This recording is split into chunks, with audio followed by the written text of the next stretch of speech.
In today's lesson, we'll be modeling with algebra. The focus of today's lesson will be changing words into an expression or an equation.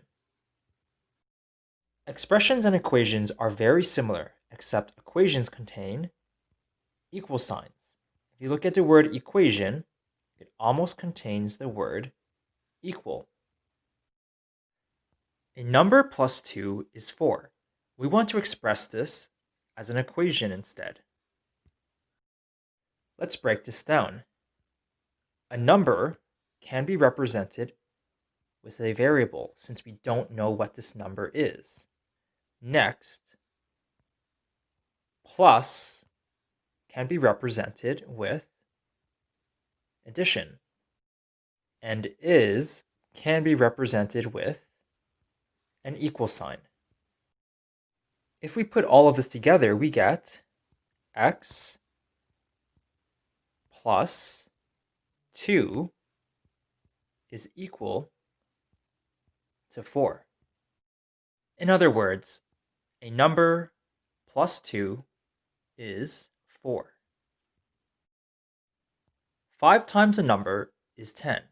We want to represent this as an equation instead. Let's break this down. Times can be represented with multiplication.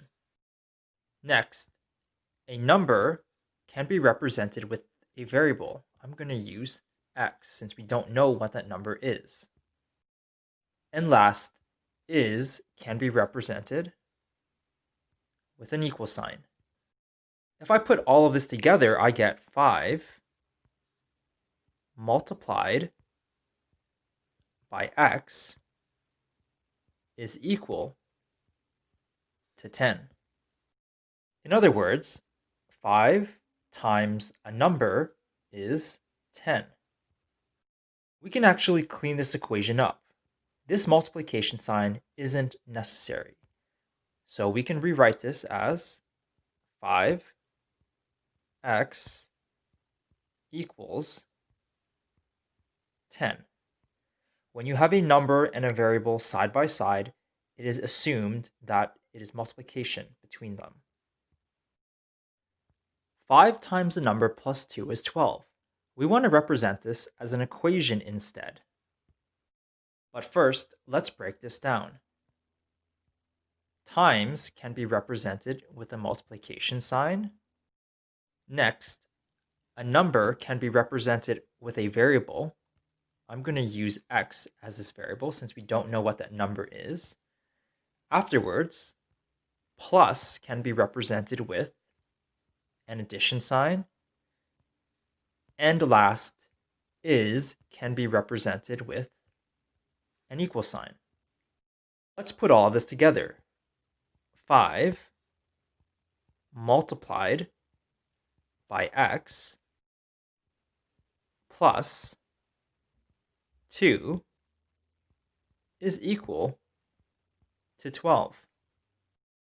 In other words, 5 times a number plus 2 is 12. However, let's clean this equation up. We don't actually need this multiplication sign. So I'm going to rewrite this as 5x plus 2 is equal to 12. Again, when you have a number and a variable side by side, it is assumed that there is a multiplication sign between them.